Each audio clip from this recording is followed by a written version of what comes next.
좋게 왔으니 복 주시옵소서. 주와 함께 계시는 근시험이기에 기쁘고 기쁘도다. 항상 기쁘도다. 나 좋게 왔사오니 복 주옵소서. 주 떠나가시며 내 생명 헛되네. 즐겁고 슬플 때 늘 계시옵소서. 기쁘고 기쁘도다. 항상 기쁘도다. 나 좋게 왔사오니 복 주옵소서. 그 귀한 언약을 이루어주시고 주 명령 따를 때 늘 계시옵소서. 기쁘고 기쁘도다. 항상 기쁘도다. 나 좋게 왔사오니 복 주옵소서. 아멘.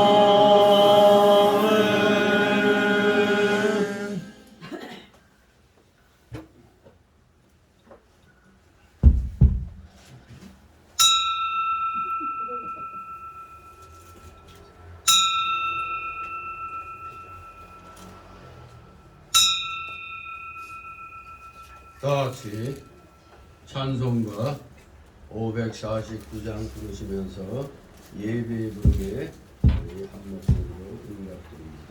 549장.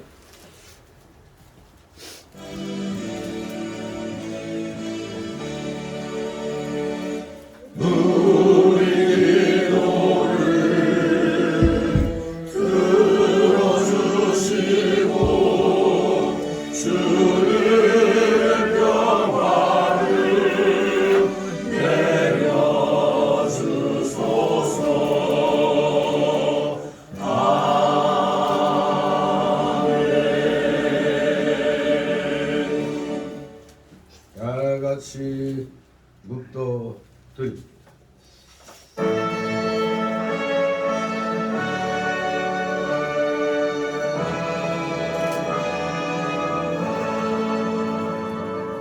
성부 성자와 성령 찬송과 영광 돌려보내세.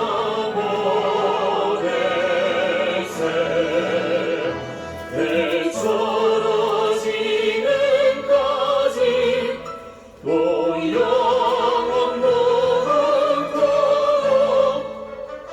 성삼위의 영광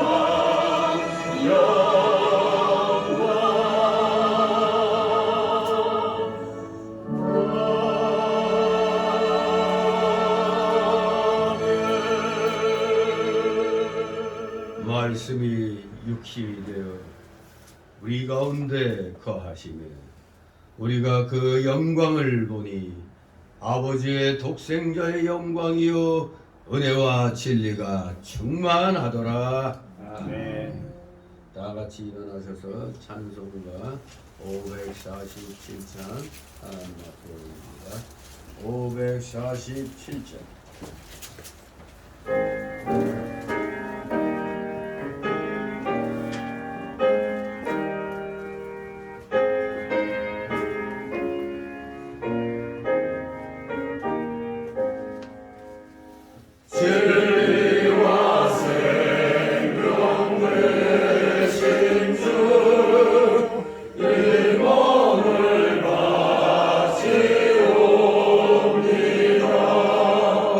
네.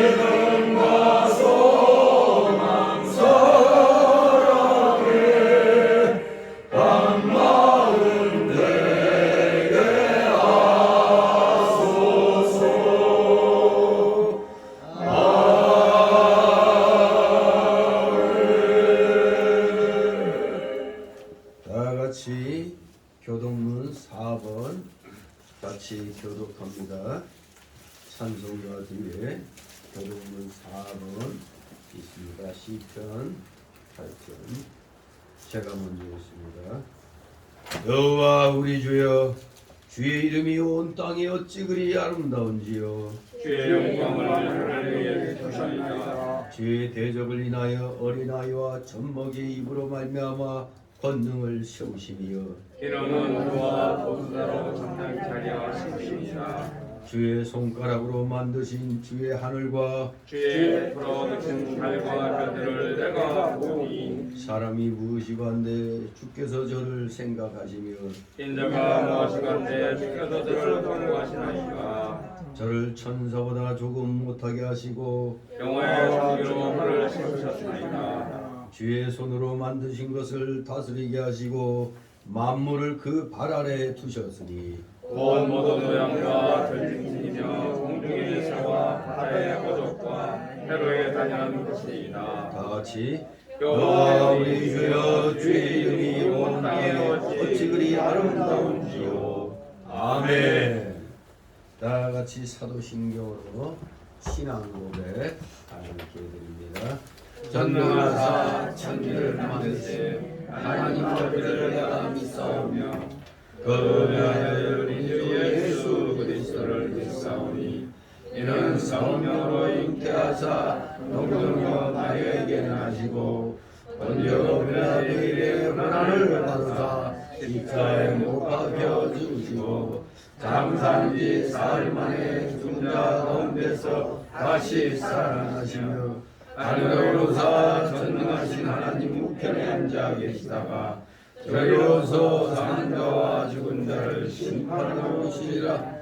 성령을 믿사오며 거룩한 공예와 성도가 서로 교통하는 것과 죄를 사하여 주시는 것과 몸이 다시 사는 것과 영원히 사는 것을 믿사옵나이다. 아멘. 같이 찬송가 1장 하나님 앞에 올립니다. 찬송가 1장.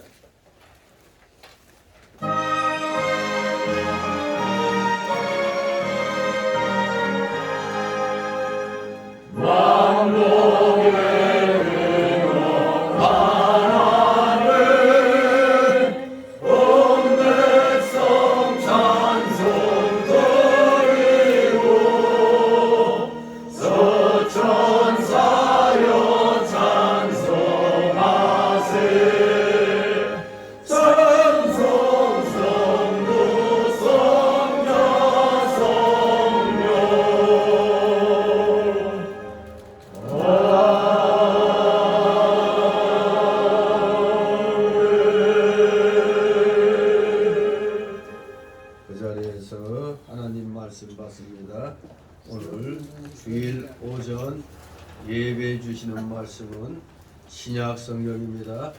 신약 성경 맨 처음에 나오는 마태복음 39쪽 정도 있습니다. 마태복음 23장 오전에는 1절에서 7절까지의 말씀 봅니다. 제가 봉독해 올립니다. 이에 예수께서 무리와 제자들에게 말씀하여 가라사대 서기관들과 바리새인들이 모세의 자리에 앉았으니 그러므로 무엇이든지 저희의 말하는 바는 행하고 지키되 저희의 하는 행위는 본받지 말라. 저희는 말만 하고 행치 아니하며 또 무거운 짐을 묶고 사람의 어깨에 지우되 자기는 이것을 한 손가락으로도 움직이려 하지 아니하며 저희 모든 행위를 사람에게 보이고자 하여 하나니 곧 그 차는 경문을 넓게 하며 옷수를 크게 하고 잔치의 상석과 회당의 상자와 다같이 7절 시장에서 문화 받는 것과 사람에게 랍비라 칭함을 받는 것을 좋아하노니라. 아멘. 모두 제자리에 앉아주시기 바랍니다. 이 시간 하나님 앞에 목소리도 기도드립니다.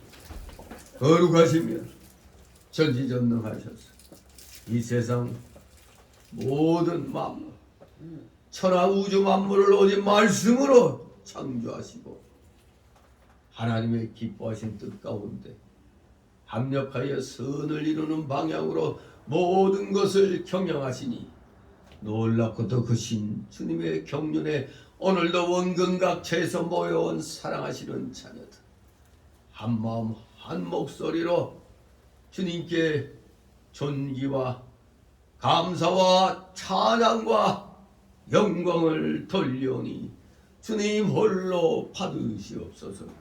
놀랍고도 크신 주님의 십자가 대속의 사랑으로 말미암아 우리 모두 지옥에서 영원 복락의 영생 복락의 천국으로 우리 모두 구원받았사오니 구원받은 자녀답게 날마다 시간마다 하나님의 은혜를 찬양하며 살아가는 데 있어서 조금도 부족함이 없는 신실한 주의 자녀들, 복음의 일꾼들 되게 하여 주시옵소서. 날마다 시간마다 놀라우신 주님 은혜를 받고 살면서도 여전히 우리 속에는 옛사람의 그 찌꺼기들이 많이 남아 있습니다. 그 옛사람의 속성들, 완악함, 참으로 부패함, 참으로 그 연약함이 거듭난 우리 중생한 우리의 영을 자꾸 발목을 잡습니다. 말씀대로 살겠다고 하고 나아갈 때면 꼭 이 옛사람의 속성이 별의별 말로 우리를 미혹시킵니다.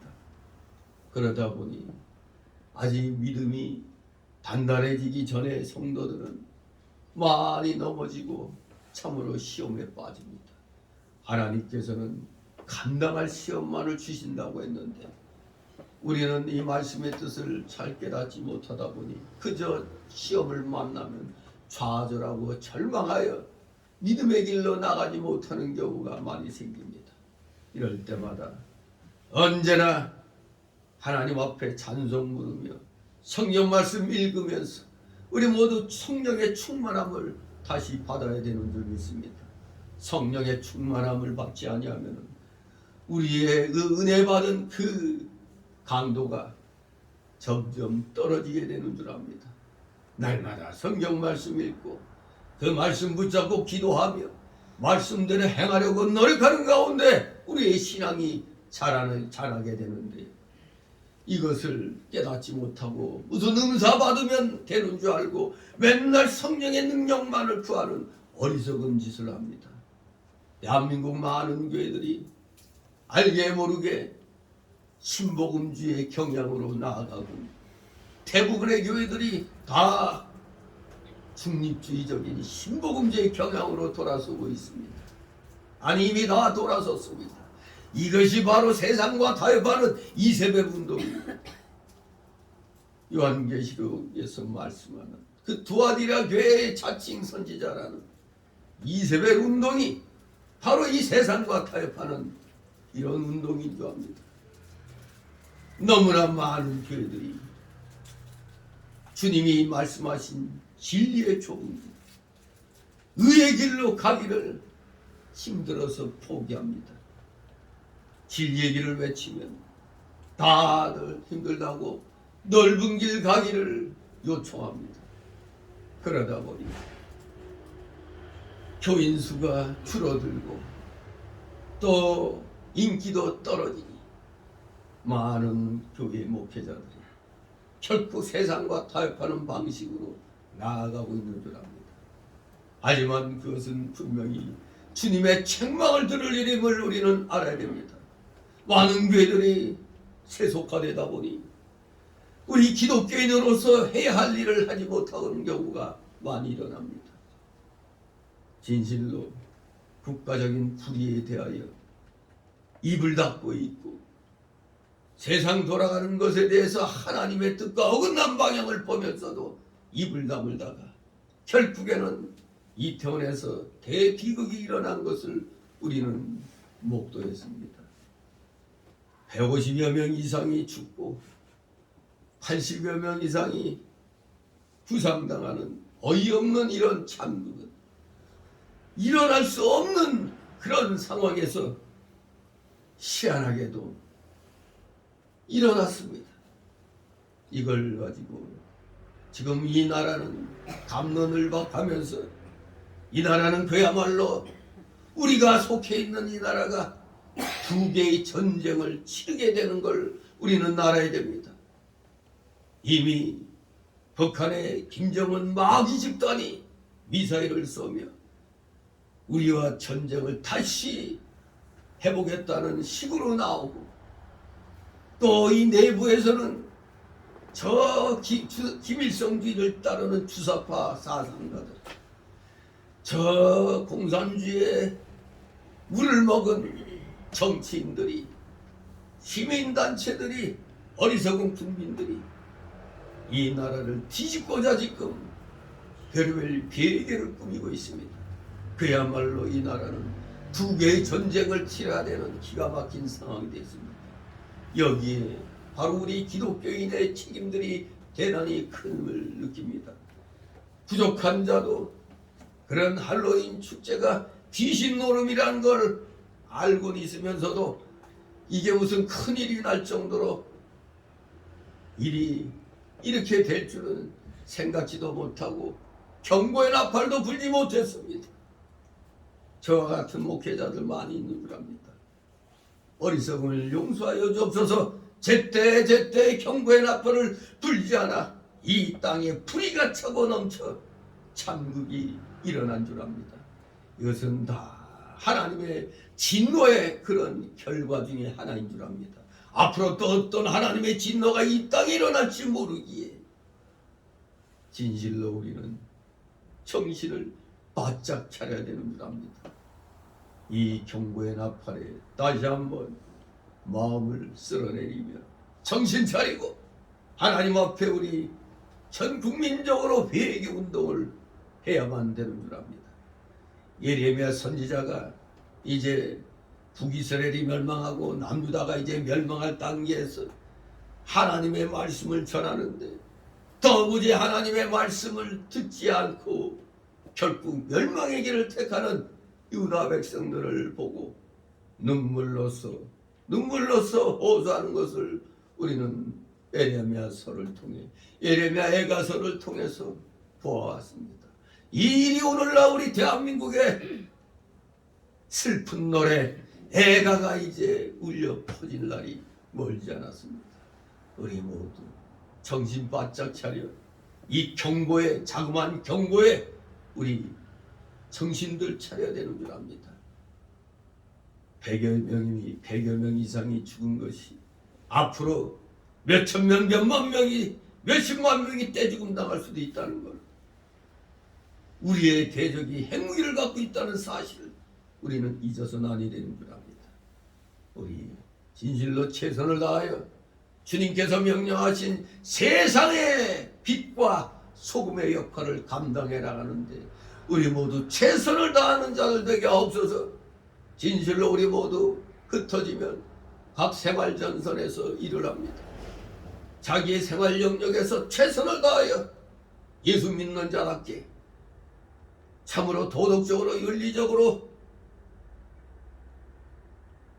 믿지 아니하는 자들에게 참으로 그 공격당하지 아니하도록 우리가 먼저 바로 서서 이 세상을 올바른 길로, 특히 우리 기독교인들은 의의 길, 진리의 길로 전도하며 어리석은 자들은 아버지 우리는 인도해야 되겠습니다. 저희들에게 지혜와 총명과 명철을 더하여 주시옵소서. 감사드립니다. 국가적인 재난을 당했을 때 아버지 서로 싸우기 전에 우리는 원인부터 똑바로 알고 차분하게 보면서 이를 해결할 생각을 해야지, 모든 것을 감정적으로 해결하려고 하는 이러한 경향들이 이 대한민국 국민들에게는 왜 이렇게 많은지 모르겠습니다. 마치 제2의 세월호 사건으로 이끌고 가려고 하는 저 좌익들, 공산주의의 망령에 사로잡힌 저들의 선전선동에 절대 넘어가서는 아니 되는 줄 압니다. 이 일을 놓고 우리 기독교계가 바로 이 악의 길로 가는 것을 우리는 막아야 되겠습니다.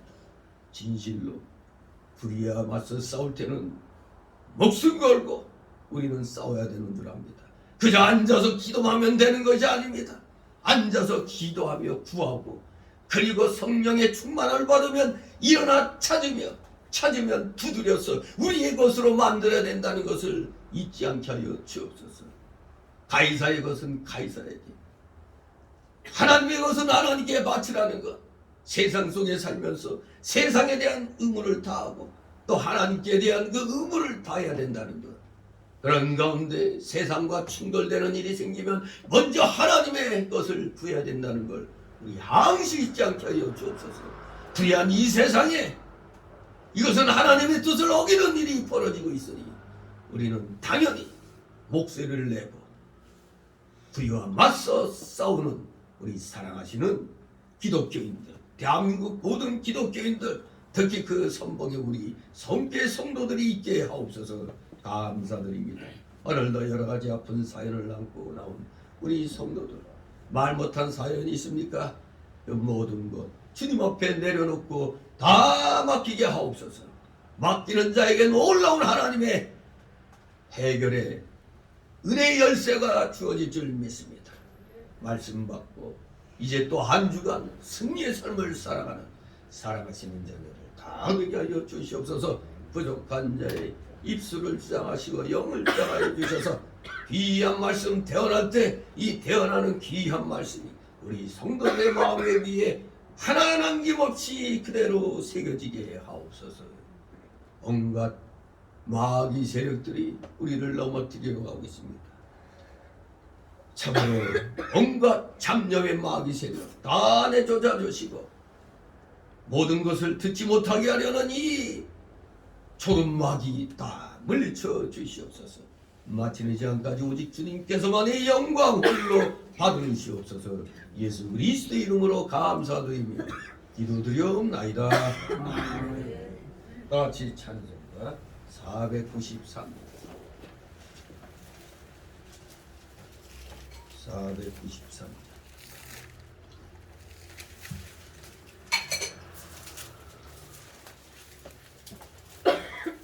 493장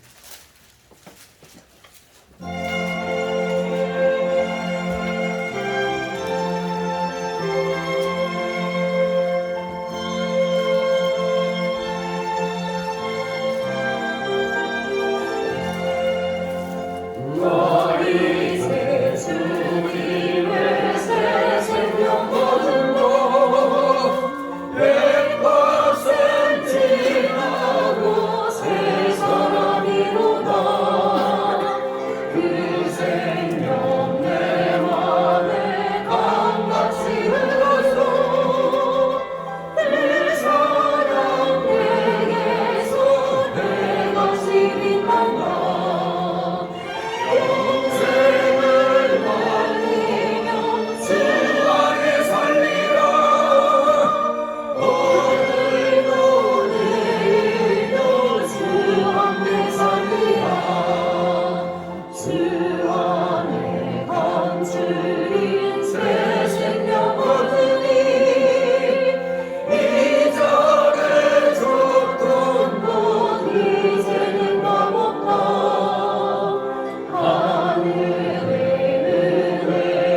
주 안에서 살고자 하시는 여러분들 오늘 주님의 이름으로 환영합니다. 아멘. 세상이 복잡하고 아주 혼란하죠. 이런 때일수록 우리 기독교인들 더욱더 말씀 안에 거함으로 말씀 속에서 우리는 위로받고 또 이 세상을 이길 힘을 얻어야 되겠습니다. 오늘 23장 1절 12절 통해서 오전에는 1절에서 7절까지 오후에는 8절에서 12절까지 내용을 살피며 오늘은 불의한 자들과의 싸움을 해야 된다는 걸 분명히 깨달아야 되겠습니다. 우리 예수님을 공격하는 그 당시에 그 종교 지도자들과의 이 논쟁, 여기서 우리 예수님은 아주 통쾌하게 이 종교 지도자들을 위선자로 분명히 책망을 하는 것을 우리는 보게 됩니다. 이 23장 앞에 보면은 이미 그 22장 15절에서 그 당시 그 종교 지도자들이 예수님을 어떻게든지 흠집내려고 별의별 괴계를 부리며 넘어뜨리려고 하고 있습니다. 오늘 이 바리새인들의 위선이라는 제목으로 오늘 말씀을 살펴보겠는데 이 내용은 이제 예수님이 십자가에 달리시기 전 그 일주일 전부터 이제 시작되는 그 고난주간, 그 고난주간 가운데 그 셋째 날 일월화, 바로 이 셋째 날에 관한 계속된 기록입니다. 이 부분은 예수님께서 앞에서 그 22장 15절 이하에서 유대 종교 지도자들의 세 가지 질문과 그들에 대한 자신의 그 질문, 그것을 마무리 지으면서 외식자들에 대해서 주신 경고의 말씀입니다. 이 경고의 말씀은 다른 공관복음서 마가복음 12장 38절 40절, 누가복음 20장 45절 47절에서는 그야말로 두세 줄밖에 언급이 안 되어 있습니다. 다른 공관복음서에는 이렇게 아주 간략하게 언급되어 있지만 여기 마태복음에서는 매우 자세하게 언급되어 있는 것입니다. 우리 예수님의 경고는 어떻게든지 예수님을 무너뜨리려고 이들이 아주 괴계를 써서 정치적인 질문으로 예수님을 몰아넣으려고 했습니다. 세 가지 질문으로 예수님을 그냥 곤란 속에 그냥 몰아넣으려고 했습니다. 첫째가 그 정치적 질문이고, 두 번째가 종교적 질문이고, 신학적 질문이고, 세 번째가 종교적 질문입니다. 바로 그 15절, 22장 15절, 21절에 이 정치적인 질문을 하죠. 그 당시 바리새인과 헤롯 땅들 사이에는 원수지가 아니었어요. 헤롯 땅은 로마 편에서, 바리새인은 유대인 편에서 그야말로 아주 치열하게 대립되어 있는 자들인데, 희한하게 예수님을 대적하는 일에서는 이 악한 자들이 일치단결이 되는 걸 보게 돼요. 이들이 바로 세금 문제로 예수님을 올가매려고 했어요. 세금 누구한테 내야 되느냐? 가이사에게 세금 바치는 게 가하냐? 불가하냐? 자, 가이사 그 당시 로마 황제, 로마 제국의 지배하에 있었어요. 그런데 예수님은 이들의 속셈을 알아차렸죠. 왜? 가이사에게 세금 바치는 게 옳다 하면은 저건 민족의 배신자다. 이렇게 해갖고 헤롯 땅을 통해 가지고 로마 제국에 고소하려고 했던 거죠. 그런데 대신 유대인들 입맛에 맞게 하나님에게만 바쳐라 하면은 또 헤롯 땅들이 또 로마 제국에 반역하는 것이다. 뭐 이렇게.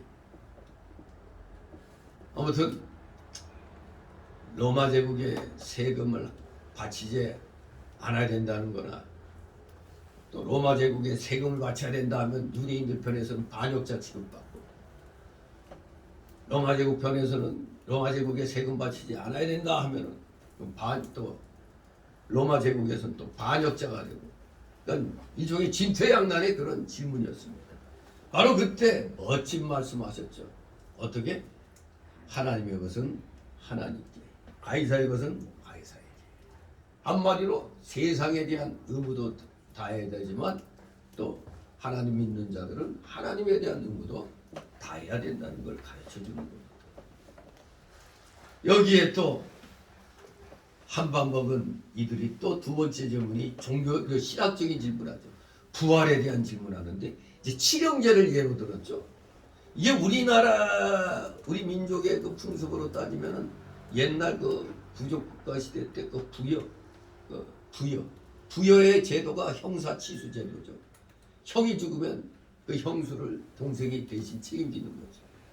바로 여기에 이 소위 수원제도, 이 형사치수제도 가지고 이렇게 또 시비를 겁니다.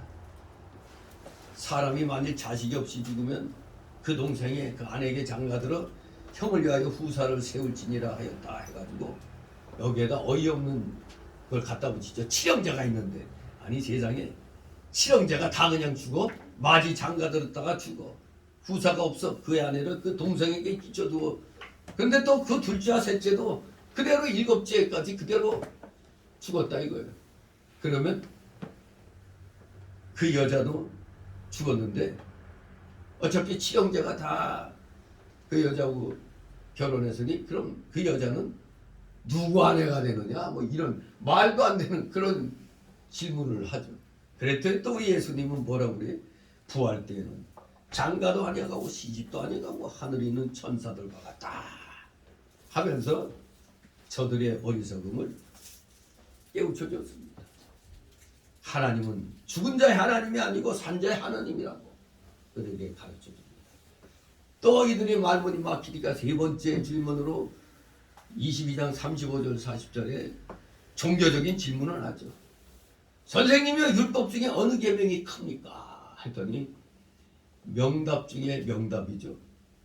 예수께서 가라사대 네 마음을 다하고 목숨을 다하고 뜻을 다하여 주 너희 하나님을 사랑하라 하셨으니 이것이 크고 첫째 되는 계명이고 둘째는 그와 같으니 네 이웃을 네 몸과 같이 사랑하라. 이 두 계명이 온 율법과 선지자의 강령이라. 이렇게 멋지게 말문을 막아버렸습니다. 그러면서 또 예수님이 너희는 그리스도에 대해서 어떻게 생각하느냐고 질문합니다.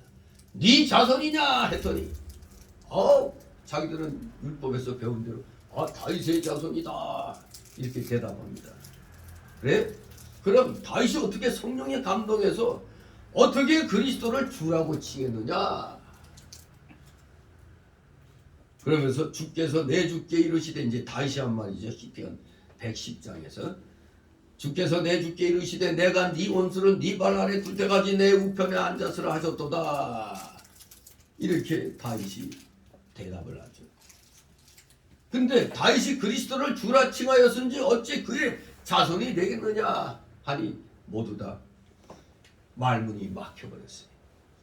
감히 그 이후로 예수님께 묻는 자가 없다고 22장 46절에서 말씀하고 있습니다. 진실로 그 당시 종교 지도자들의 말문을 막아버리고 그들을 한마디로 외식자로, 위선자로 단언하십니다. 그래서 그러한 외식자들에게, 위선자들에게 이 경고를 주시는 겁니다. 그래서 이 경고의 메시지는 일종의 예수님의 그 설교라고 할 수가 있습니다. 일종의 설교 형식으로 이 12장이 구성되어 있는 겁니다. 오늘 우리가 1절 12절까지 보는 부분은 예수님의 설교 중에 그 서론에 해당된다고 볼 수 있어요. 본론에 해당되는 것이 바로 소위 말하는 그 7가지 화 있을진저, 그야말로 예수님의 그냥 추상 같은 그런 책망의 말씀이 본론에서 그냥 나와버리는 겁니다. 그리고 이제 37절 39절에 가서 이제 예수님이 결론을 이제 말씀을 합니다. 너희 집이 황폐하여 버림받으리라. 아주 이 서론 본론 결론 아주 멋진 그런 설교의 형태라고 볼 수가 있습니다. 아무튼 이 예수님의 설교 가운데 오늘 우리가 보는 이 1절 12절의 이 서론부는 바리새인들의 그 근본적인 종교적인 결함을 지적하시면서 우리 성도들이 지켜야 할 올바른 종교 윤리를 제시해주고 있습니다. 이 종교 윤리, 우리 기독교 윤리가 바로 돼야 우리가 세상에서도 돈이 되는 삶을 살 수가 있는 겁니다. 어느 누구도 우리 기독교인에게 뭐라고 할 수가 없게 됩니다. 우리가 기독교 윤리로 하나님 말씀으로 바르게 살면은 천하 어느 누구도 우리에게 시비를 걸 수가 없는 것입니다. 자, 그래서 오늘 오전에 1절, 7절을 두 단락으로 나눠서 봅니다. 첫 번째 단락은 1절에서 3절로 위선자들의 행위는 본받지 말라. 우리가 항상 자녀들에게 모범생과 어울리라고 그러죠. 왜? 양아치 같은 애들하고는 친구 사귀지 말라. 바로 그 행위가 벌써 다르잖아요. 모범생들은 공부 열심히 하고 투명히 단정하고, 근데 이 양아치 같은 애들은 맨 그냥 진짜 완전 생양아치 그 깡패같이 그런 건들건들거리는 그런 삶을 살잖아요. 그러니 그런 행위, 안 좋은 행위, 바로 위선자들의 이 하나님의 눈을 속이고자 하는 이런 행위 본받지 말라는 겁니다. 위선자들의 행위는 본받지 말라. 두 번째 달라고 4절 7절. 위선자들은 외식과 사람에게 높임받는 것을 좋아한다. 외식과 사람에게 높임받는 것을 좋아하는 이런 자들을 경계하는 겁니다. 자, 그럼 먼저 첫 번째 단락 1절 3절. 위선자들의 행위는 본받아서는 안 된다 이겁니다. 본받지 말라. 1절 2절 있습니다.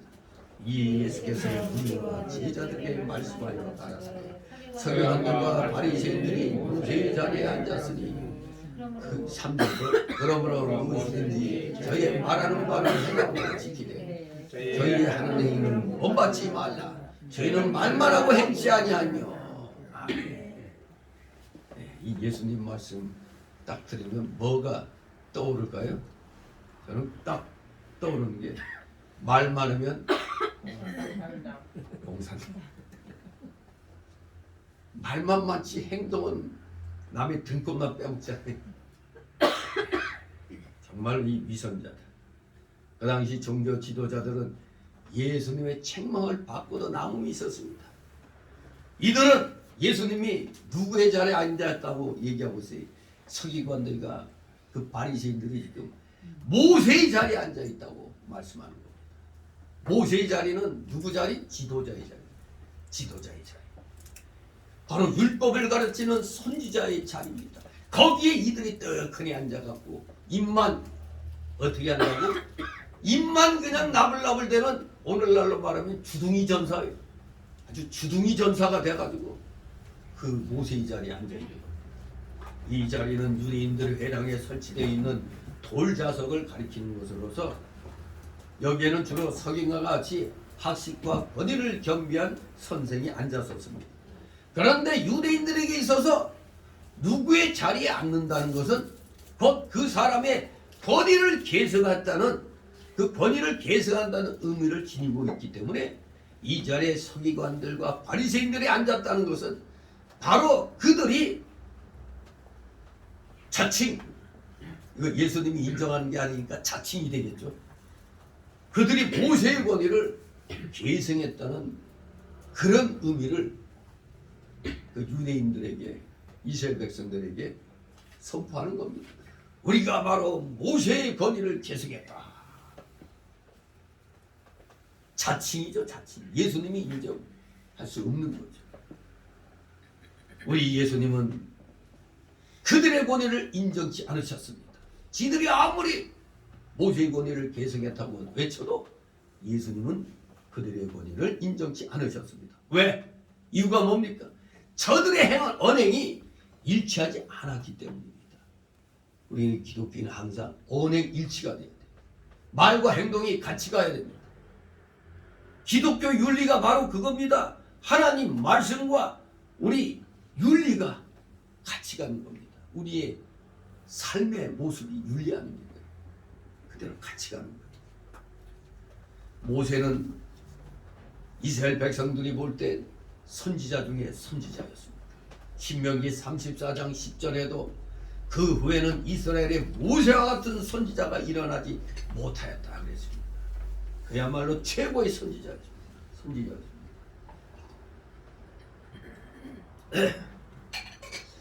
선지자는 바로 하나님의 말씀을 대언하는 자, 그 말씀을 선포하는 자, 그 말씀을 전달하는 도구입니다. 오늘날 목사도 바로 이 선지자적인 그러한 위치에 있는 겁니다. 예수님의 3대 직분이 뭡니까? 선지자직, 제사장직, 왕직. 바로 오늘날 목회자들도 선지자직, 제사장직, 왕직을 겸하는 것입니다. 그 중에서도 이제 목회자에 따라 선지자적으로 더 많은 은사 받은 사람이 있고, 또 제사장적으로, 또 왕적으로 이렇게 각자 받은 그게 좀 조금씩 다 차이는 있습니다. 그러나 가장 중요한 것은 바로 말씀 전하는 겁니다. 선지자직이 중요하기 때문에 항상 선지자직이 제일 우선적으로 나오게 돼 있는 겁니다. 오늘날 목사도 다 그렇습니다. 물론 직분이 그러하다고 다 하나님의 참된 종은 아니죠. 하나님의 참된 종이 어떻게 해야 참된 종입니까? 하나님의 바른 말씀을 그대로 대언할 줄 알아야 참된 종이 되는 거지, 자기의 생각대로 빼고 더하고 해서 하는 건 참된 종이 아닙니다. 옛날 바리새인들과 서기관들이 위선자 되고 내적으로 힘이 부패되어 있었던 것처럼 오늘날에도 위선적인 목사들, 부패된 목사들이 있을 수 있는 겁니다. 많이 있을 수 있는 게 아니라 많이 눈에 띕니다. 그러나 그들이 모세의 자리, 하나님의 말씀의 대언자, 선포자, 전달자의 자리에 있다는 것은 사실입니다. 그러므로 그들도 성경을 가르치는 한 그 말씀대로 지켜야 되는 겁니다. 그러나 그들의 행동은 말씀과 일치하지 않기 때문에 그들의 그 행위는 본받지 말라고 예수님이 말씀하신 겁니다. 바리새인과 같이 외식하는 자들이라고 할지라도 하나님의 말씀을 바로 가르친다면 당연히 그 말씀은 지켜야 돼요. 입은 삐뚤어져도 말을 바로 하면 그 말은 맞는 거죠. 교역자들의 행위가 잘못된 것이 있을지라도 그 가르치는 성경 말씀은 맞으니까 받아서 순종해야 되는 겁니다. 하지만 그런 교역자들, 여기 예수님 시대의 이 종교 위선자들의 행위는 본받으면 안 되는 겁니다. 근데 오늘날 목사들이 너무 타락해서 그런가, 이 교인들이 저 양반 저 행위가 저런데 저 말도 들을 것 없어, 이런 사람 많죠. 행위를 보고 아예 말도 안 들으려고 그래요. 그러나 말은 바로 하면 그 말씀은 받아야 되는 겁니다. 단지 그 행위를 본받으면 안 될 뿐이지, 말은 바로 하잖아요. 입은 삐뚤어져도. 그러니까 그 말씀은 바른 말씀하면 받는 겁니다. 그러나 행위는 본받으면 안 되는 거죠. 또한 성경을 바로 가르치지 못하는 교육자는 반대로 행위가 아무리 의롭고 거룩하여 아무 흠이 없다고 해도 따라가서는 안 되는 겁니다. 그게 바로 지난주에 우리 그 북한에 공산화 되기 전에 주기철 목사님이나 최건우 목사님, 또 이희석 목사님, 이런 분들이 뭐라고 그랬어요? 그때 장대현 교회가 교회 문을 닫게 되었을 때 옆에 교회들은 세상과 타협해서 그대로 문 열고 잘 나가고 있어요. 그랬더니 그 장대현 교회 교인들이 그래도 저기 잘 되는데 그래도 우리 저 교회 나와서 예배라도 드려야 되지 않겠는가 했더니 그때 그 이지성 목사님이 뭐라고 그랬다고요? 죽은 어미젖을 빨면 젖이 나오는 게 아니고 뭐가 나와? 피가 나온다. 그러니 죽은 교회에 가서 말씀 들어도 죽은 말씀을 받게 되니까 하면 안 된다. 그래서 그 교회 교인들은 뿔뿔이 모여서 가정에서 예배를 드렸다고 그러잖아요. 오늘날도 마찬가지입니다. 올바른 교회들이 그래도 있는데 교회에서 시험 들었다고 에이 교회는 다 똑같아 하고 안 나가면은 내가 죽는 겁니다.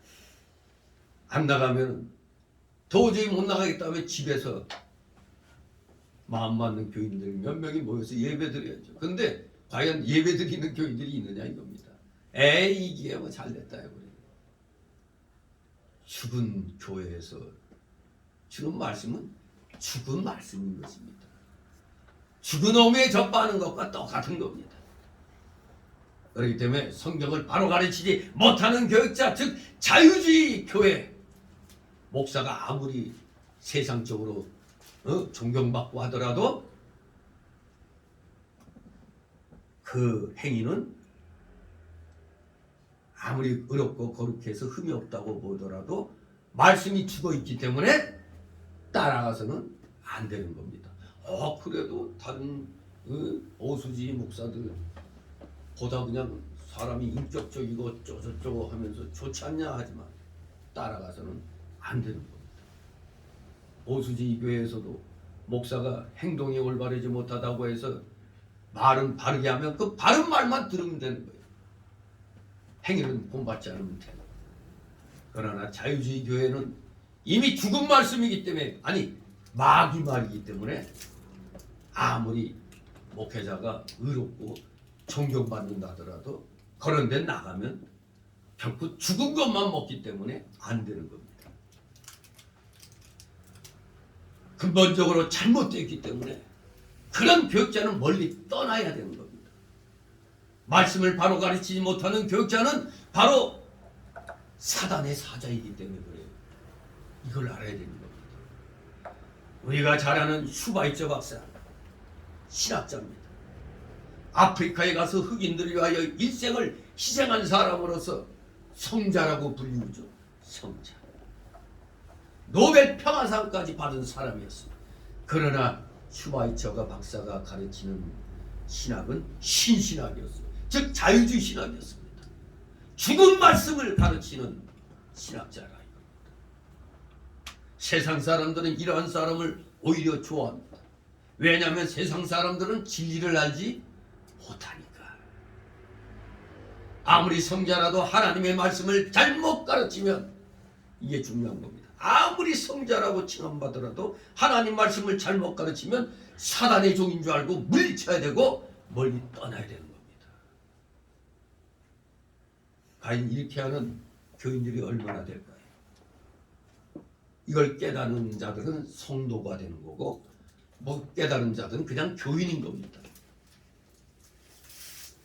교인 속에 수학적인 용어로 말하면 교인 속에 성도가 포함이 되는 거예요. 이렇게 수학적 기호로도 포함된다 이렇게 되겠죠. 그런데 성도는 여기서 나와야 되는 거예요. 남아있는 건 교인이고 이게 잘못됐다고 나가는 게 성도인 것입니다. 교육자가 능력이 있고 생명력이 넘치게 되려면 첫째 자신이 하나님 말씀대로 행해야 되는 겁니다. 남에게 회개하라고 하기 전에 자신이 먼저 회개하고 다른 사람에게 순종하라고 하기 전에 자신이 먼저 순종하면서 깊은 영적 세계에 들어와서 다른 사람을 가르쳐야 합니다. 그러한 교육적인 영권이 있고 영적 진리가 있으면 항상 새로운 말씀으로 교인들을 가르칠 수가 있는 것입니다. 저도 참으로 부끄럽습니다. 이번에 그 이태원의 참사 저도 목회자로서 굉장히 참 그 잘못을 한 거죠. 왜? 할로윈 데이란 거, 귀신들의 축제란 거 알면서 저도 별 얘기를 안 했어요. 왜? 관심도 없었으니까. 그런데 온통 언론들이 할로윈 축제하고 사람들 젊은 애들은 그쪽으로 가게 했는데 근데 제가 그랬죠. 그 사건의 압사 사건의 사망자라고 그랬죠. 근데 어쩌면은 누구 때문에 희생된 희생자라고 불리울 수도 있게 될지도 몰라요. 이미 지금 뭐 좌파들에 의해서 완전히 그냥 희생자로 둔갑됐는데, 근데 놀라운 그 증거들이 지금 나오고 있는데, 정말 그렇게 된다면 정말 희생자. 어떤 증거들이 막 나오느냐, 막 카톡이나 이런데 지금 이재명이나 문재인이 지금 위기에 몰렸기 때문에 이들을 구하기 위해서는 뭔가 일을 해야 된다, 뭐 이런 얘기들이. 심지어 뭔가 수상쩍은 게 이미 그런 말이 나왔어요. 비밀 회의를 거쳐서 모종의 사건을 일으키려고 음모돼 있다고, 그런 얘기가 이미 나왔는데, 그날 그 민노총들이 윤 대통령 퇴진 집회 했었잖아요.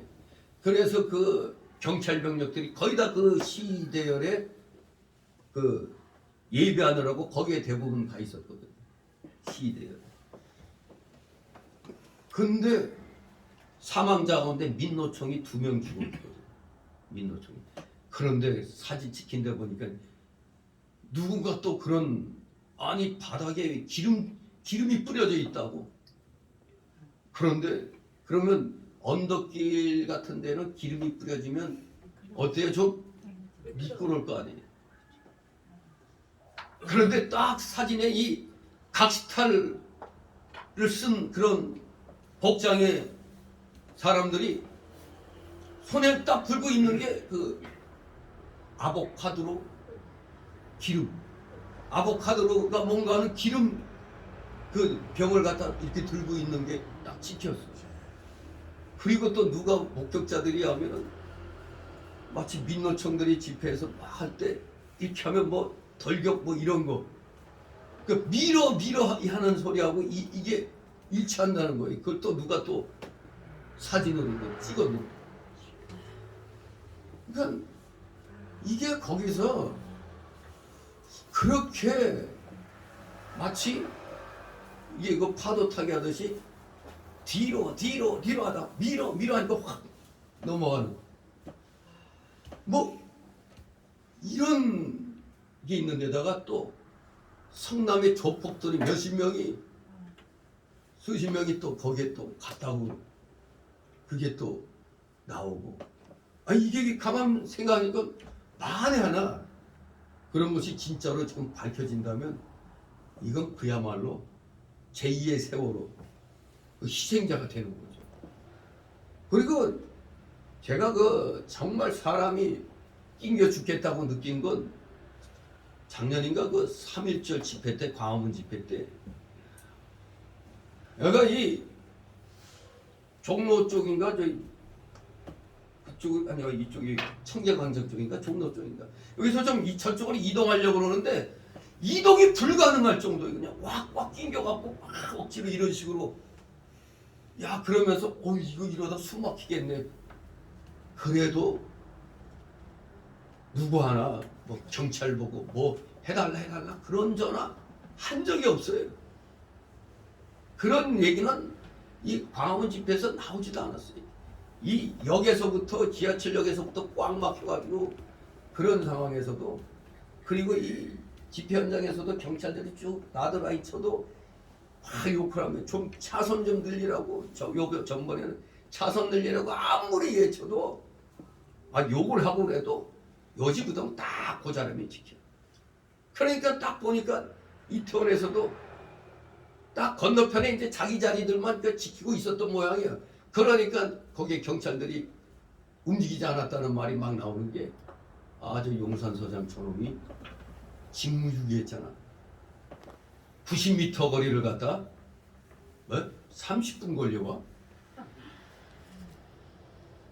그리고 와가지고 몇몇 경찰이 또 이태원 경찰서 위에 올라가서 발차기 이렇게 보고 아무 조치도 취하지 않고.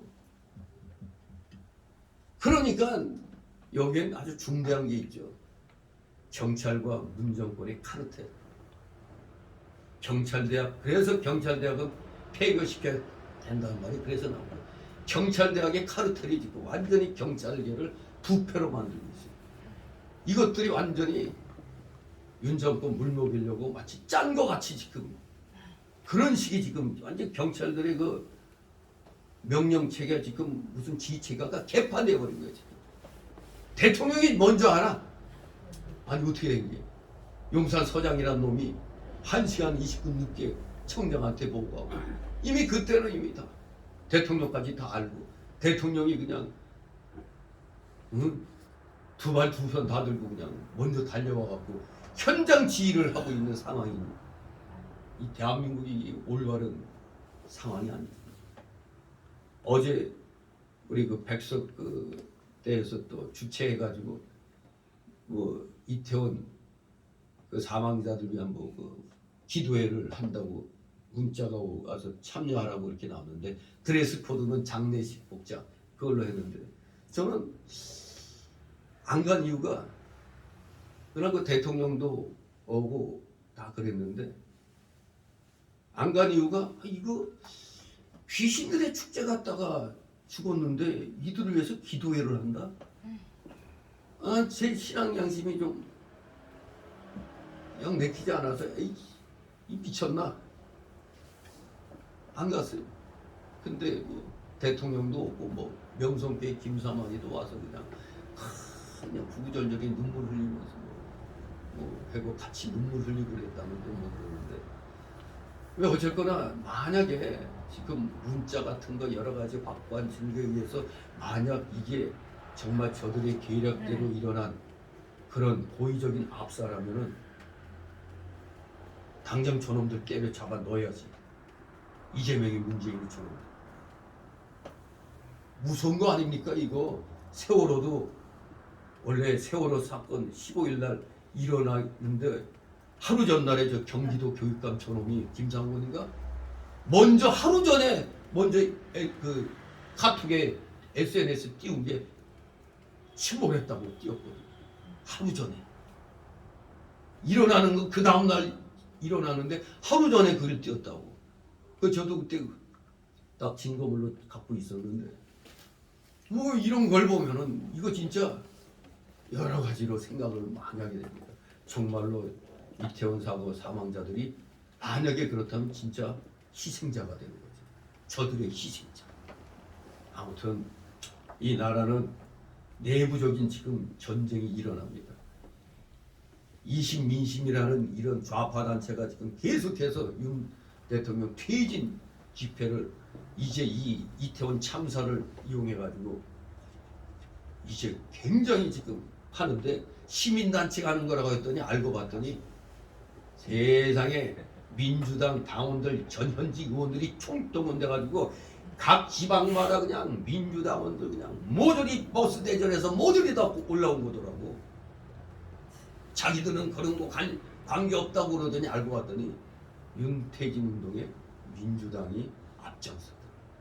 민노총. 그러면서 자기들은 아닌 것처럼. 아 정말 우리나라 정말 우리 국민들 불쌍합니다. 너무 불쌍해. 그래서 목회자로서 이 불의한 국가적인 불의한 사태에 대해서 이 정말 목소리를 진작부터 높였어야 되는데 이 귀신 축제 이거 결코 하나님이 어떻게 보면은 저 불의한 무리를 써가지고 몽둥이를 써가지고 애꿎은 국민들 이제 떼죽음 당하게 만든 건데 여기에서 또 우리는 이 민족을 향한 하나님의 뜻을 찾아야 되는 겁니다. 왜 이런 일이 일어났을까? 일어나야만 했는가? 그걸 알아야 돼요. 첫째, 교회 목사들이 그 할로윈 축제에 대해서 별로 신경을 안 썼다 이겁니다. 근데 정광 목사 얘기 들으니까 미국에서 부흥회할 때 그날이 마치 10월 31일 종교개혁일인데 그날이 바로 할로윈데이였어요. 그 미국 교회 그 부흥회할 때 할로윈데이 귀신 축제라고 그냥 막 책망을 했더니 장로가 그냥 딱 일어나더니 왜 애들 축제를 갖다 폄하하냐고 하면서 박차고 나갔다는 거예요. 애들 축제를 왜 그러냐. 아니 기독교 장로가 애들 축제인데 왜 그러냐. 귀신들의 축제가 졸지에 이거 기독교인들 가운데서도 생각 없이 그냥 다 받아들인 거예요. 그래도 이 참극을 통해서 조금 그래도 국민들이 깨달아서 초등학교나 어느 단체 뭐든 이런 프로에서 할로윈과 관계된 것들 그 찍은 거 모조리 다 삭제하고 행사 취소했다고 하니까 그거는 잘한 일이죠. 정말로 우리 교계에서도 뒤늦게 지금 할로윈 축제가 이렇게 심각한 폐해를 가져올 줄은 생각지도 못했던 겁니다. 근데 여기 어떻게 보면 저놈의 공영방송 KBS, MBC 저것들이 엄청나게 저렇게 선동하더니 할로윈 축제로 뭐 10만? 무슨 얼어주고 10만이야. 그 좁은 골목 그 이태원 거기에 많이 와봐야 10,000명? 그 정도. 우리 그냥 광화문에서 저기 남대문까지 꽉 찼는데도 뭐 3만 명밖에 안 됐다고 하는, 그들의 기준으로 말할 것 같으면 이제 이태원 저거 한 10,000명 정도 되는 걸 10만 명이라고 부풀린 거 보면 아니 광화문 집회는 그냥 저들 기준으로 하면은 300만 명, 뭐 그 30만 명 뭐 이렇게 되는 거예요. 저놈들은 그냥 과장하길 좋아해가지고 맨 뻑하면 10만 명이 운집했니 어쩌니. 참 웃기는 겁니다. 아무튼 우리는 지금 국가적인 불행한 일을 당하는데 여기에다 엎친 데 덮친 격으로 김정은이가 계속 또 미사일 쏘면서 마치 이태원 창극을 축하하는 것 같이 막 미사일 쏴대고 하니, 그러니까 이 민주당은 지금 저 더불당 저놈들은 지금 안달이 난 거야. 아이고 미사일 좀 쏴주지 마, 그만 쏘지. 왜? 저 이태원 창극 갖고 지금 뭔가 세월호 때같이 재미 보려고 하는데 자꾸 이 이태원 창극에서 국민들이 시선을 저 북의 도발로 돌려지는 걸 막고 싶어갖고 이제 그만 좀 이제 김정은에게 뭐 특사를 보내니 어쩌니 헛소리 하들 자빠졌죠 저것들이. 정말로 지금 우리는 두 개의 전쟁을 치르는 겁니다. 무서운 일이죠. 전쟁 하나 치르기도 벅찬데 두 개의 전쟁을 지금 우리는 병행해야 되는 겁니다. 이러한 국가적인 위기 속에서 정말로 우리 교육자들, 이 목회자들 정신 바짝 차려야 됩니다. 정말로 저부터가 이 잘못된 그 할로윈 축제에 대해서 말 한마디 안 했던 것 정말 저도 참 하나님 앞에 이 죄를 진 겁니다. 아무튼 교육자는 올바르게 하나님의 말씀의 뜻을 깨달아 먼저 순종하고 영적 세계에 들어가서 다른 사람을 가르쳐야 되는 겁니다. 그래야 하나님께서 영권을 주시고, 그래서 하나님이 지혜와 총명과 명철함을 주셔서 항상 새롭게 정확하게 말씀으로 교인들을 가르칠 수가 있는 겁니다. 그런데 예수님 당시에 이 서기관들과 바리새인들, 바로 그 당시 종교 지도자들은 한마디로 위선자들이었다 이겁니다. 그들은 말만 하고 행위는 없는 자들이었습니다. 그러나 실상 행함이 없는 믿음은 위선에 불과한 것입니다. 위선은 죽은 경건입니다. 죽은 엄마 저지되는 겁니다. 죽은 경건입니다. 죽은 엄마 어미절. 위선은 경건이 아니고 불경건입니다. 아무리 교회 문 열어놨다고 해도 세상과 타협하는 그런 교회에 가면 그는 경건이 아니고 불경건인 겁니다. 디도서 1장 16절에 저희가 하나님을 시인하나 행위로는 부인하니 가증한 자요 복종치 아니하는 자요 모든 선한 일을 버리는 자라고 했어요. 모든 선한 일을 버리는 자라고 했어요. 모든 선한 일. 그래도 예배 드리러 갔는데 모든 선한 일 버리는 겁니다. 위선. 하나님을 이루는 시인하는데 행위로는 부정하잖아. 야고보서 2장 26절에 영혼 없는 몸이 죽은 것 같이 행함이 없는 믿음은 죽은 것이니라. 행함이 없는 말, 곧 위선은 지혜가 아니고 어리석음입니다. 어리석음. 자유주의 교회 어리석음의 덩어리입니다. 불경건의 덩어리입니다. 죽은 어미입니다. 주님께서 이미 마태복음 7장 끝에서 그 산상수훈 그 7장 끝에서 주의 말씀을 듣고 행하지 않는 자는 집을 어디에 짓는 거라고? 모래 위에 세우는 어리석은 자와 같다고 말씀하셨어요. 그러한 위선자의 경건은 악한 환란의 날에 파괴되고야 마는 것입니다.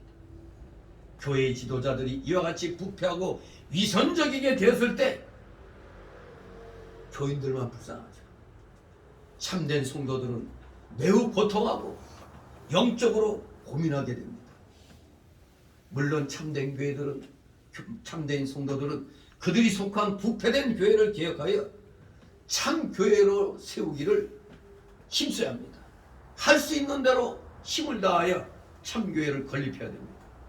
건물 건립이 아니고 지식 건립, 진리 건립, 입장과 노선을 건립하고 신앙 품격을 건립하고 신앙의 순수성을 건립하는 걸 가리키는 겁니다.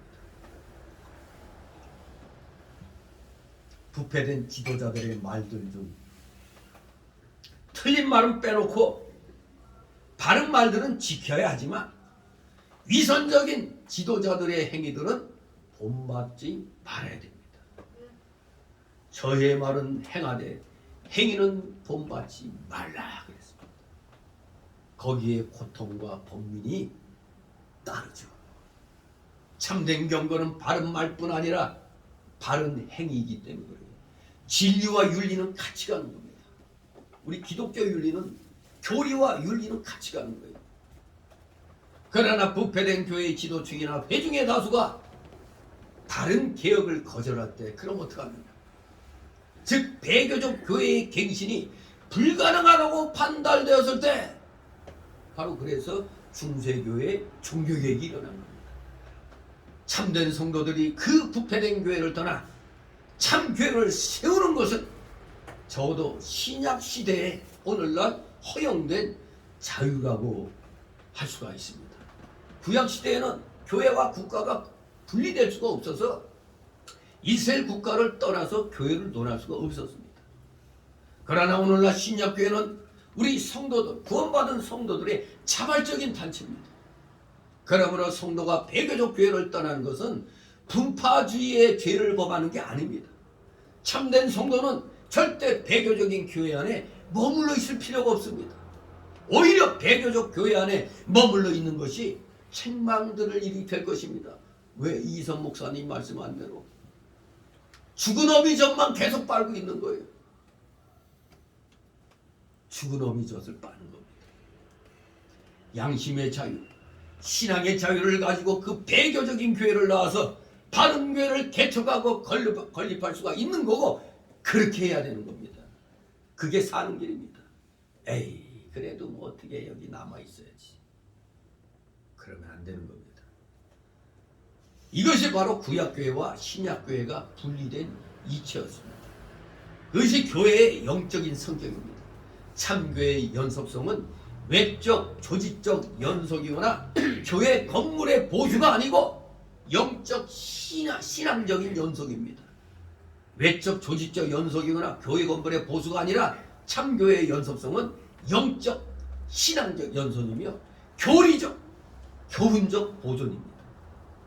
오늘날도 예수 그리스도의 교회가 역사적 기독교 신앙과 복음 진리에 있어서 연속성, 계속성, 계대성을 가지지 못한다면 그 교회는 참교회의 표를 상실케 되고 이단의 부류에 속할 수밖에 없는 것입니다.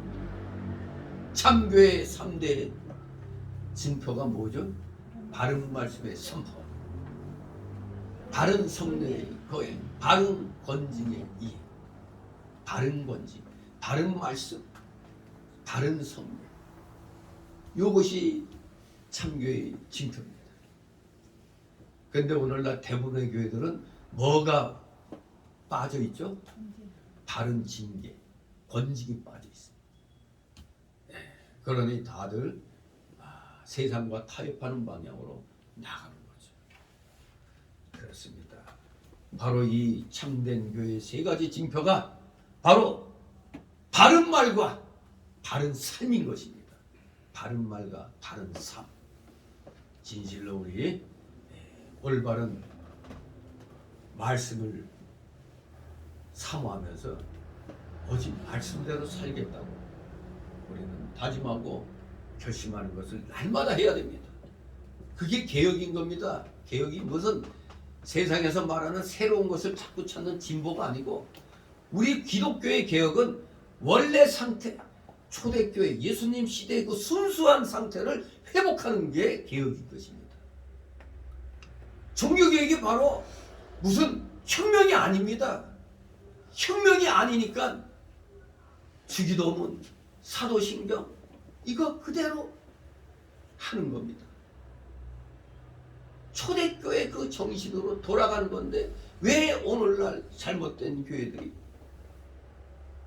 500여 년 동안 신앙 고백하던 그 사도신경을 로마 카톨릭의 잔존물이라고 2000년대에 들어와가지고 사도신경으로 고백하는 교회들이 왜 이렇게 많아졌는지. 아이 예배지나 주보지 보면은 사도신경이 그냥 빠져있는 교회가 엄청 많아요. 이게 우리가 종교 개혁을 한 거지 완전히 혁명한 게 아닌 겁니다. 그대로 주기도문, 사도신경 선포돼야 되는 겁니다. 진정 바른 말씀, 바른 삶이 살아있는 참된 교회의 표라는 걸 우리는 기억해야 되겠습니다. 진실로 말도 발라야 되고 행동도 바라야 됩니다. 그런데 말은 잘못해도 행동만 의롭고 거룩한 것 같으면 되지 않느냐? 그것도 잘못된 겁니다.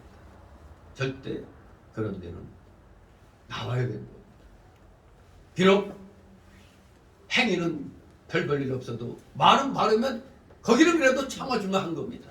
말씀이 바릅니다. 우리가 이것을 잘 준비해야 되겠습니다. 두 번째 단락으로 4절 7절 위선자들은 외식과 사람에게 높임받는 것을 좋아합니다. 우리는 한마디로 겸손해야 된다는 겁니다. 교인들은 참된 성도들은 겸손해야 되지 위선자같이 외식과 사람에게 높임받는 걸 좋아하면 안 되는 겁니다. 4절 있습니다. 또 무거운 짐을 묶고 사람의 어깨에 지우되 자기는 이것을 한 손가락으로도 움직이려 하지 아니하며. 아멘. 그렇습니다. 위선적 지도자들의 특징이 또 여기 나오네요. 무거운 짐을 사람들의 어깨에 지워줍니다. 무거운 짐은 하나님의 법들의 세칙과 즉 하나님의 법들을 더욱 자세하게 규례와 의식화하는 것을 가리키는 것입니다.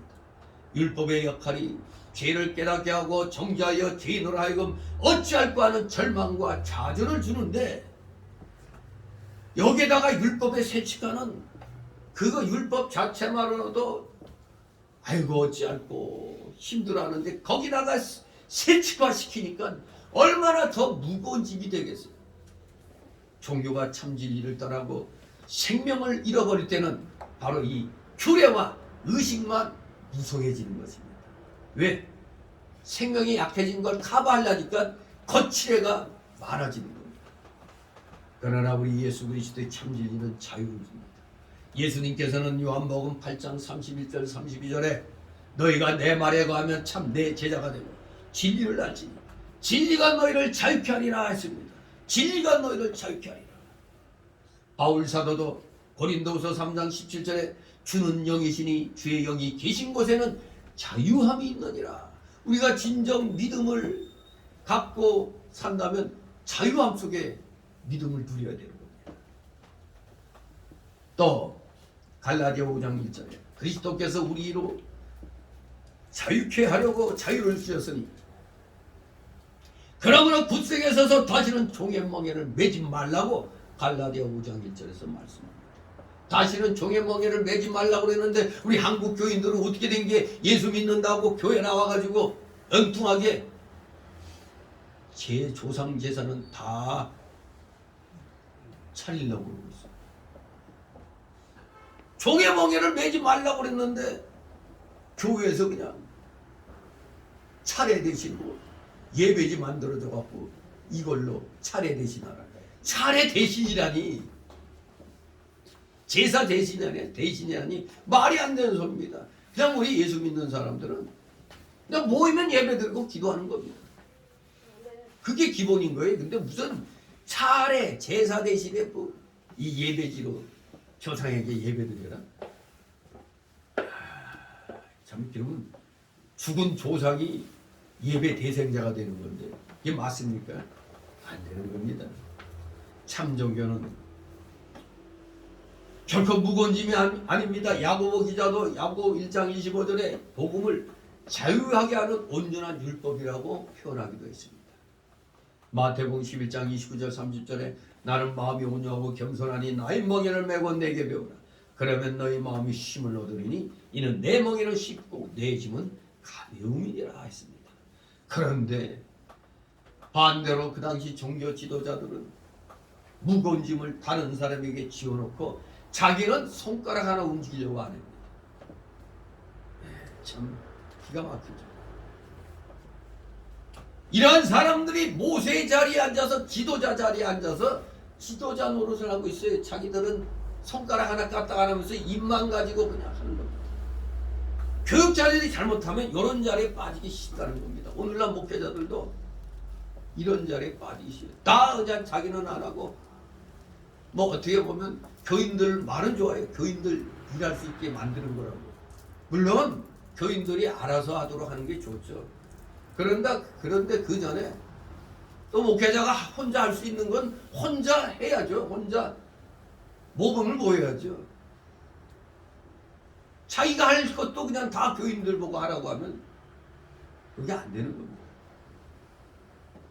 근데 저는 너무 내가 다 하려고 해서 또 이게 좀 문제가 있는 거죠. 그러니까 내가 피곤한 거예요. 내가. 아무튼 서로 일을 나눠서 해야 되는데 이 당시 예수님 당시 종교 지도자들은 아예 손가락 하나 까딱 안 했습니다. 오늘날 목회자들도 교인들에게 이렇게 하라 저렇게 하라면서 자기는 아무것도 하지 않으면서 자기도 모르는 가운데 바리새인의 죄 가운데 빠지고 있는 겁니다. 교육자가 먼저 행하면서 다른 사람에게도 하라고 해야 되는 겁니다. 먼저 행하고 하라고 해야 됩니다. 어려운 일을 다른 사람의 어깨에 지어놓고 자기는 한 손가락도 움직이려고 하지 않는 것은 하나님 앞에 정말로 악한 일인 것입니다. 교육자가 먼저 설선수범하면서 교인들을 가르쳐야 교인들도 잘 따라오는 겁니다. 우리 성도들도 자기가 먼저 하면서 다른 사람을 시키는 것을 배워야 돼요. 근데 중직자들이 먼저 설선수범해야 돼요. 그러면서 하자고 해야지. 나는 안 하고 그냥 교인들만 시키려고 하면 안 돼요. 오늘날 장로들이 이런 죄에 많이 빠져요. 아, 목사가 하는 거 내가 왜 해? 이런 식으로. 이 바리새인의 죄에 다 많이 빠져 있습니다. 위선적 지도자들은 교인들에게는 이렇게 무거운 종교적인 의무들을 부과해놓고는 자기 자신들은 한 손가락으로도 행하려 하지 않습니다. 이게 위선이요 죽은 경건입니다. 이와 반대로 참종교는 먼저 모범을 보이는 겁니다. 모범을 보이는 겁니다. 바울사도는 디모데에게 디모데전서 4장 12절에 누구든지 내 연소함을 업신여기지 못하게 하고 오직 말과 행실과 사랑과 믿음과 정절에 대하여 믿는 자에게 본이 되게 하라고 했습니다. 근데 디모데는 목사로서 좀 젊은 목사였던 모양이에요. 나이가 좀 어린 목사였던 거예요. 그러니까 바울 사도가 특별히 이렇게 본이 되라고, 너를 무시 못하게 네가 먼저 본이 되라고 이렇게 조언을 해주는 겁니다. 또 바울은 디도에게도 디도서 2장 6절 7절에 젊은 남자들을 권면하여 근신하게 하되 범사에 네 자신으로 선한 일에 본을 보이라고 디도 목사한테도, 디모데 목사에게 얘기한 대로 디도 목사한테도 그렇게 조언을 해줬습니다. 또 베드로전서 5장 3절 보니까 장로들에게 뭐라고 교훈했느냐, 맡기운 자들에게 주장하는 자세를 하지 말고 오직 양무리의 본이 되라는 것입니다. 양무리의 본이 되라. 근데 오늘날 목사를 망치는 게 또 교인들이 망치고 있어요. 왜? 저 대형교회 같은 경우는 목사님을 섬기는 건 좋은데 지나쳐가지고 마치 이단의 교주같이 이렇게 섬기는 그런 교회들이 많아요. 그러니 자기네 교회 목사는 최고고 다른 교회 목사들이 오면은 무시해요. 이런 게 있습니다. 이거 정말로 오늘날 목회자들이 정신 차려야 돼요. 돈이 되는 그런 역할을 해야 되는데 돈이 되지 않고 입만 나불나불 되는 그런 자들이 많이 있습니다. 5절 있습니다. 저희 모든 행위를 사람에게 보이고자 하여 하나니 꼭 그 차는 경문을 넓게 하며 옷을 크게 하고 아멘. 예, 바로 여기 위선자들의 모습이 오늘날 대한민국 정치가들하고 비슷하지 않아요? 하여간 모든 행위를 남에게 보이려고 하는 거예요. 오늘날 대한민국 정치인들 자기를 튀게 하려니까 항상 남에게 보이려고 하는 거죠. 이 교회에서 배웠나? 못된 것만 배운 것 같아 이 정치인들. 신명기 6장 8절에 보면 너는 또 그것을 즉 여호와의 말씀을 내 손목에 메어 기호를 삼으며 네 미간에 붙여 표를 삼으라고 말씀했는데 요 신명기 6장 8절 말씀을 근거해가지고 유대인들은 기도할 때 경문을 칩니다. 경문. 경문이 뭐냐? 저도 요번에 그 실물을 어떻게 생겼다는 걸 그 기독교 박물관 가서 처음으로 그 봤네요. 나는 무슨 우리 모두 공부할 때 그래 결심했어 하고 머리띠 메고 막 이런 게 그 경문으로 알았는데 보니까 이 네모 반듯한 상자에 한 요만한 크기의 네모 반듯한 상자를 여기에 대가지고 여기 끈을 해가지고 머리에 차더라고. 쉽게 말하면 그 우리 그 어두운 데 갈 때 헤드라이트 같이 있죠. 머리에 헤드라이트 이렇게 해가지고 응? 탄광 같은 데서 그거 많이 하죠. 그런 거 같이 마치 여기에 딱 경문 여기에다가 성경 말씀들을 잔뜩 적어서 거기다 놓는 거예요.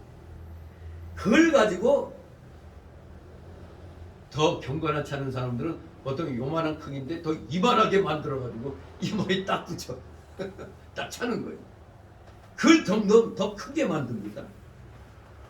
기도할 때 이마와 팔과 허리에 차는데 그 제가 기독교 박물관에서 본 건 머리에 딱 찬 사진을 갖다 이렇게 봤습니다.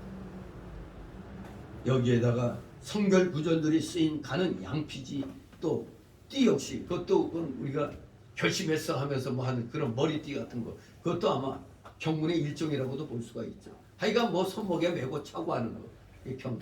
그런데 실질적인 이스라엘 사람들 보니까 이 여기에다 그냥 딱 이런 뭐 시계 박스 같은 거 같은 이렇게 딱 차고 그렇게 기도하더라고요. 아무튼 위선자들은 남의 눈에 보이는 걸 어떻게든지 요만하게 하면 될 거 이거 이따만하게 해가지고 자꾸 경문을 넓게 하고 심지어 이 술 다는 거 있죠. 옷술도 크게 하는 겁니다. 왜? 남의 눈에 잘 띄라고. 이것은 자기 딴에는 더 경건하게 보이려고 한 것이라 볼 수 있습니다. 그래서 데이빗 딕슨 목사는 표현하기를 위선자들의 본질은 종교적이기보다는 종교적이게 보이기를 더 연구하는 거예요. 어떻게 하면 더 종교적으로 보일까? 하나님을 진실하게 기쁘게 하시기보다는 겉모습으로 사람들을 기쁘게 하는 겁니다. 그러니까 이들 위선자들의 중심은 사람이요 하나님이요. 사람입니다. 사람을 기쁘게 하는 겁니다. 왜 그들은 사람들에게 보이려고 애쓸까요? 바로 그것은 사람의 칭찬을 구하는 교만의 마음, 자기 자랑의 마음 때문일 것입니다. 왜? 딱 누가 보고 아이고 저분은 굉장히 경건한 삶을 사는구나 모양이구나 뭐 이런데 그냥 넓게 그냥 글씨 써가지고 탁 차고 뭐 이마에다 딱 이따만 거 붙여가지고 기도하니까 야 대단하다. 우리도 공부 열심히 하는 애들 보면 뭐 책상에 뭐 여기에 뭐 공식 같은 거 잔뜩 써놓고 여기에도 그냥 막 해놓고 막 그러잖아요. 그럴 때 야 너 공부 열심히 하는구나 그러잖아요. 똑같은 겁니다. 야 당신 참 엄청나게 경건하구나. 그렇게 칭찬받기를 원했던 겁니다. 그러면 결국 위선은 뭡니까? 교만이나 자기 자랑과 함께 가는 겁니다. 교만과 자기 자랑이 없는 것 겸비한 마음만 있는 곳에는 위선이 있을 수가 없는 겁니다. 겸손은 하나님과 사람 앞에서 진실할 수 있지만 위선은 거짓으로 둘러싸여 있습니다. 그러나 참 종교는 형식이 아니고 실질입니다. 외형이나 외모가 아니고 내실과 마음입니다.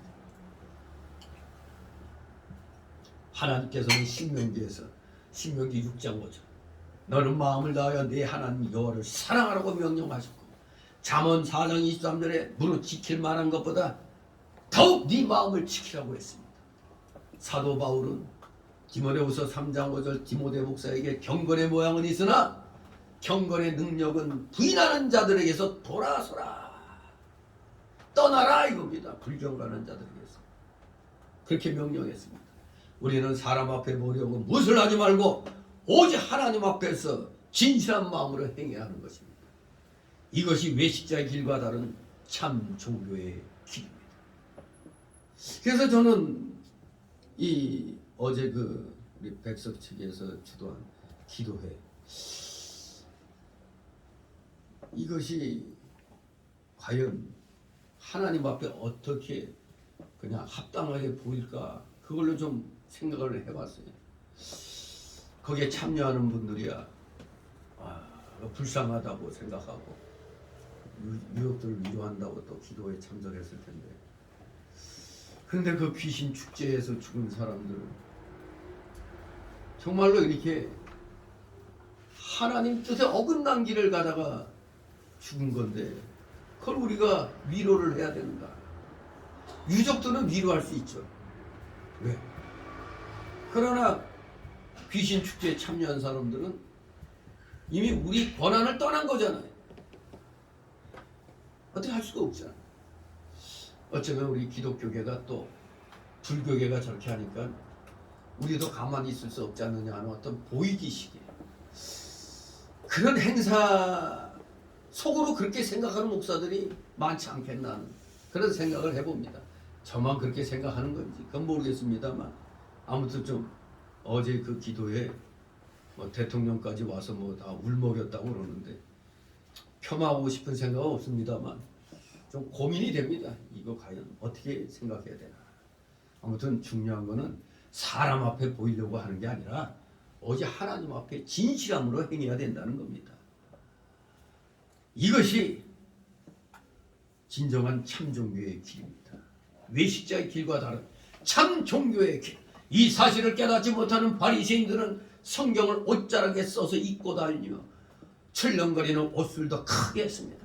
하나님 앞에서 하나님 모시기에 합당하게 하려는 것보다 오직 사람 앞에서 영광을 얻고 권위를 나타내려고 그렇게 한 것입니다. 속사람이 단장이 되어야 할 텐데 그저 겉에만 보이는 옷술만 크게 하고 외부적으로만 거룩한 채 하려고 했으니 이게 바로 외식이 아니고 무엇이겠습니까? 오늘날 강단 뒤에 십자가를 크게 멋지게 붙이고 촛불을 켜놓고 마치 제사하는 것 같이 만들어 놓은 교회도 있다고 합니다. 참된 교회는 요한복음 4장 24절 말씀대로 신령과 진정으로 하나님께 예배하며 교육자 자신의 영혼이 살고 신자들의 영혼을 살려나가는 것이 참된 예배입니다. 외부적으로 단장하여 사람 앞에 거룩하게 보이려고 하는 것은 합당치 않은 것입니다. 그런 자리에 빠지면 자꾸 영적인 면은 희미해지는 겁니다. 왜 자꾸 외식만 커지게 되니까. 다시 6절 7절 있습니다. 잔치의 상석과 회당의 상자와 시장에서 문안 받는 것과 사람에게 값비라 취급을 받는 것을 좋아하느니라. 아멘. 서기관들과 바리새인들은 지방의 유지죠. 종교 지도자들입니다.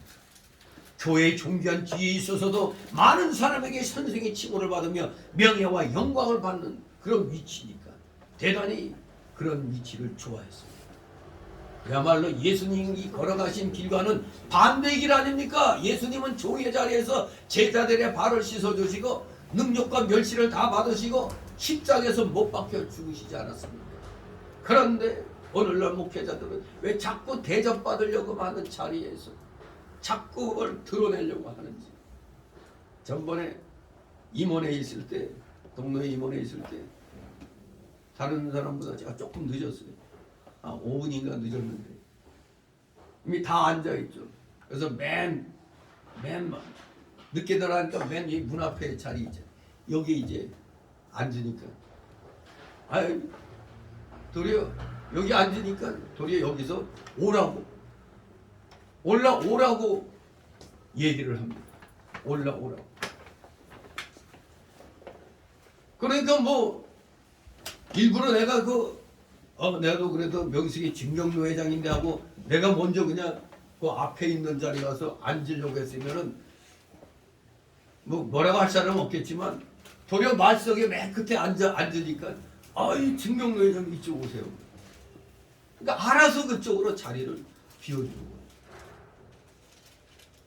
그건 스스로 겸손하게 해야지. 자, 뭔가 그냥 날 좀 알아주셔 이렇게 하려면은 안 되는 겁니다. 예수님처럼 종의 자리에 앉아가지고 제자들의 발을 씻어주시고 생활에 있어서 본을 보여야 되는 겁니다.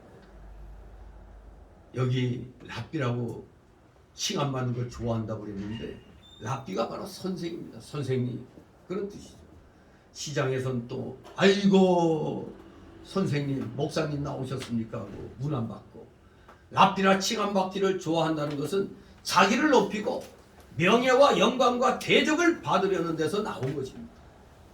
위선자들은 잔치의 상석과 회당의 상자 즉 높은 자리에 앉기를 좋아합니다. 다 사람들은 그래요. 다 높은 자리에 앉기를 좋아합니다. 사람들에게 다 높임 받기를 원하는 겁니다. 또 그들은 시장에서 문 안 받는 것과 랍비나 칭함을 받는 것을 좋아합니다. 이게 명예시며 교만입니다. 겸손한 인격은 그렇지 않을 것입니다. 하나님의 은밀한 칭찬보다 사람의 드러난 칭찬과 영광을 좋아하는 것은 바로 세상적인 겁니다. 겸손한 인격은 이런 세상적인 건 싫어합니다. 피해야 됩니다. 사실 이런 마음에서 싸움이 생기잖아요. 건방지게 어디 나보다 늦게 목사 안수 받은 자가 어디 그냥 이렇게 나오는 거죠. 예? 그래서 갈라디아서 5장 26절에는 헛된 영광을 구하여 서로 격동하고 서로 투기하지 말지니라고 말씀했습니다. 괜히 이렇게 명예 영광심 부리다가 바로 알력이 생기는 겁니다. 네가 뭔데?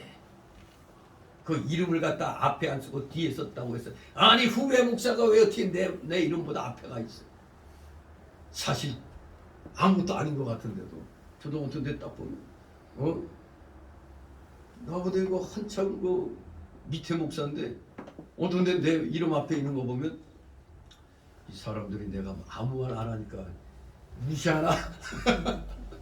이런 생각 순간 들 때도 있어요. 그러다가 아니지. 그러니까 목사들한테도 어떻게 보면은 그냥 그런 마음 아예 안 들게 가나다 순으로 그냥 해버리는 게 제일 속편한 겁니다. 그러면 뭐라고 아무도 안 하죠. 단지 이제 노회장만 제일 먼저 항상 예의상 노회장이니까 제일 먼저 이렇게 하죠. 진경 노회장은 뭐 이제 그 자리에서 물러난 사람들이니까 그 뒤에 이렇게 이름을 놔야 되죠. 거기부터 그냥 가나다 순으로 하면은 아무 문제 없는데 나보다 후배인데 어떻게 이런 말 하는 사람은 꼭 있어요. 저도 어떤 때 그런 생각이 불현듯 들기도 합니다.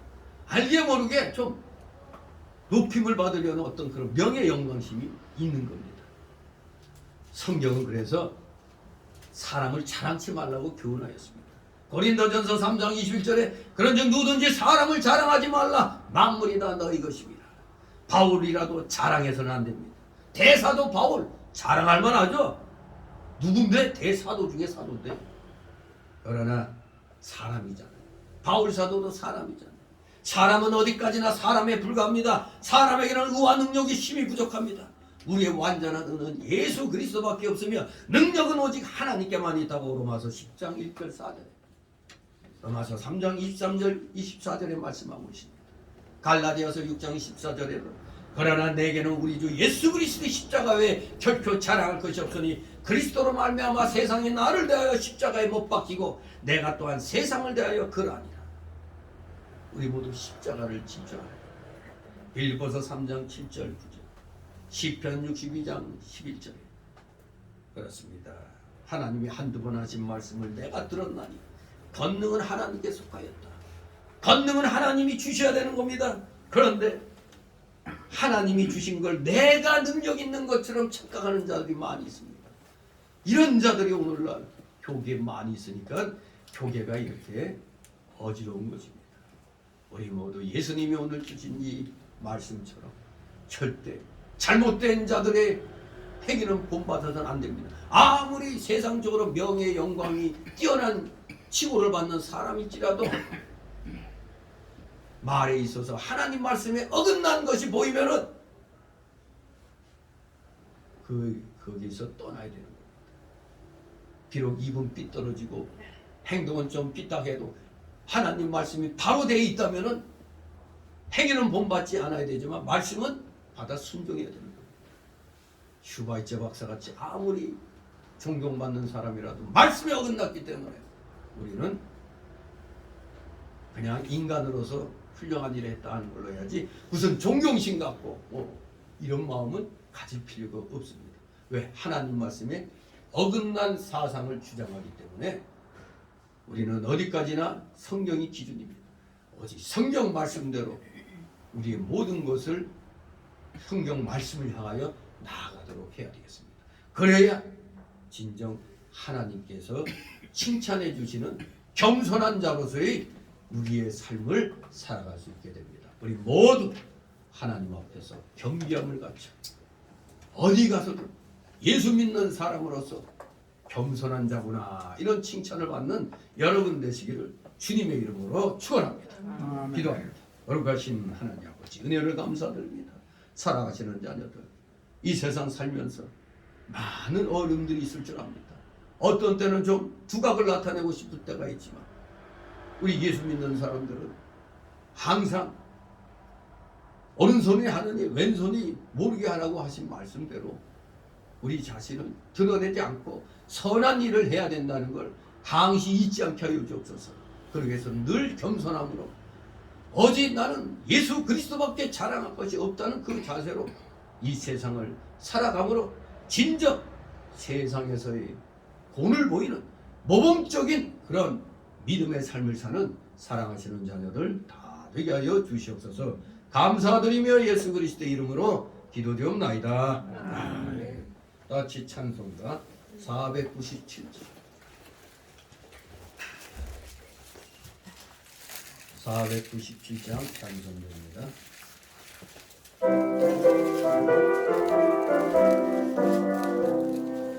어디든지 예수 너를 이끌다 어디든지 예수 함께 가려네 예수 함께 하니 가면 나 없고 항상 예수 함께 가면 나 없네 어디를 가든지 성례가 없네 어디든지 예수 함께 가려네 세상 친구 모두 나를 떠나도 예수 함께 가면 외로웠겠네 가는 길 있게 하고 험해도 어디든지 예수 함께 가려네 어디를 가든지 겁낼 것 없네 어디든지 예수 함께 가려네 어두운 그늘 나를 내고 살 때에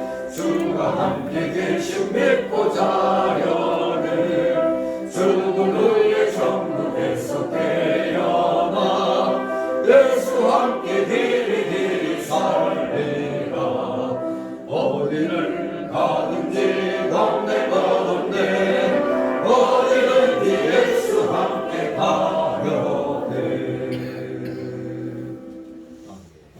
잠시 드려진 예물을 놓고 하나님 앞에 도움 기도드립니다.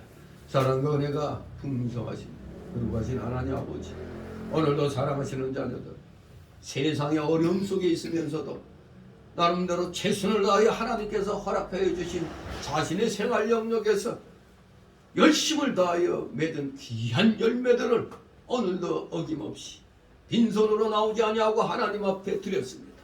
10의 1조와 주일 예물과 각종 명목의 감사 예물, 또 2023년도 달력 예물, 마음에 원하는 귀한 예물들 주님 앞에 바쳤사오니 아버지 드린 손길들 기억하여 주옵시고 그들의 가정과 하는 생업 위에 복의 복을 더하여 주시옵소서. 오병이의 놀라우신 복이 차고 넘치게 하여 주옵소서. 혹시라도 물질로 고통당하고 있는 우리 성도를 있습니까? 속히 믿음으로 모든 것을 이겨내고 하늘 창고문을 열고 마음껏 주님의 영광을 위하여 물질을 쓸 수 있는 진정한 물질의 실력자, 믿음의 실력자로 우뚝 세워 주시옵소서. 진실로 이렇게 드려진 예물 몸된 교회를 위하여 잘 사용되도록 늘 은혜로 충만케 하여 주시옵소서. 감사드리며 예수 그리스도의 이름으로 기도드리옵나이다. 아멘.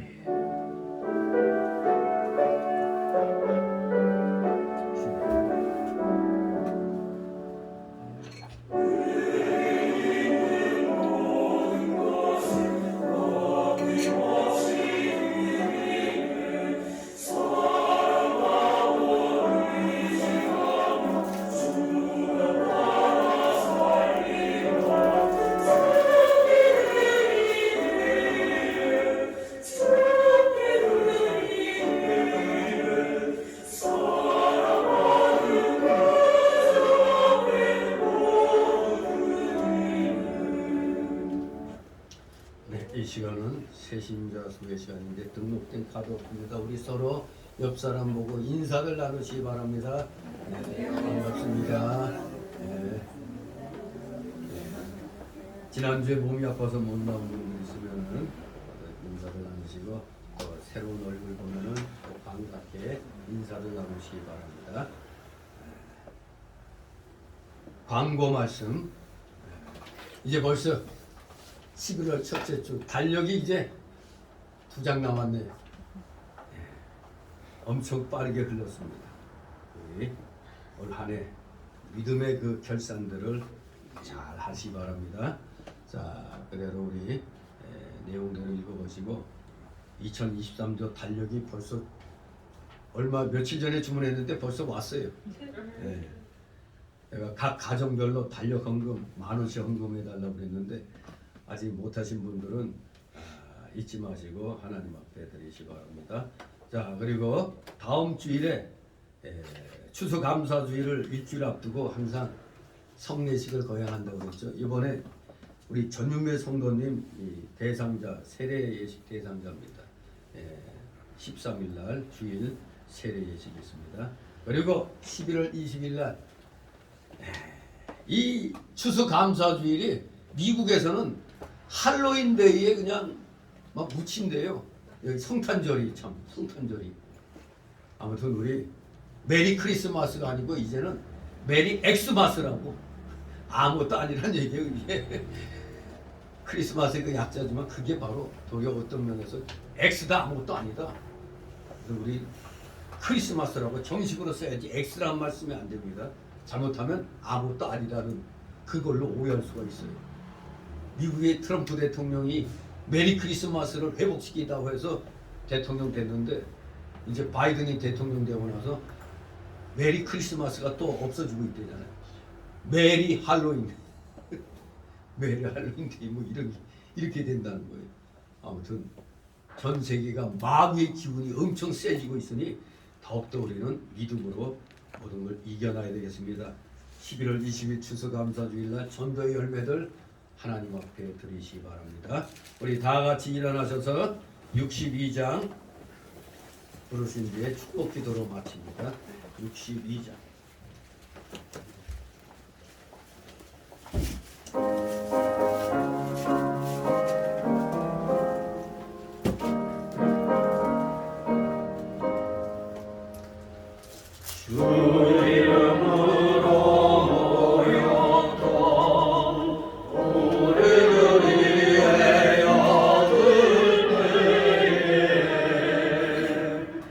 언제나 함께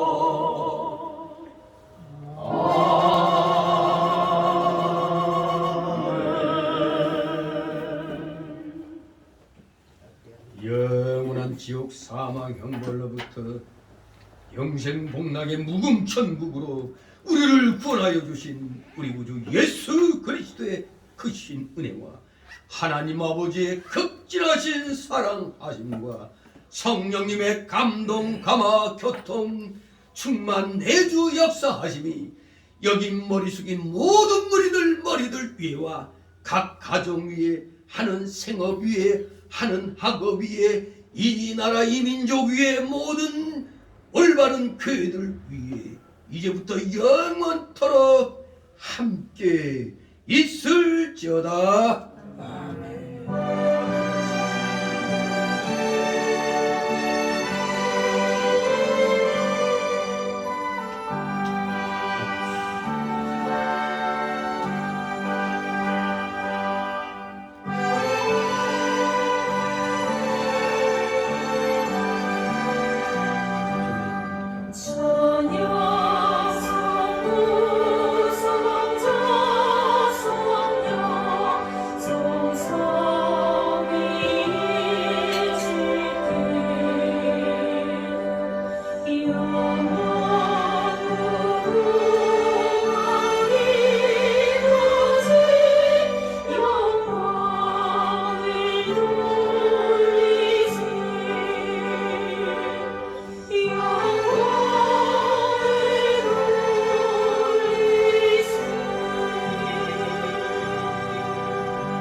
네.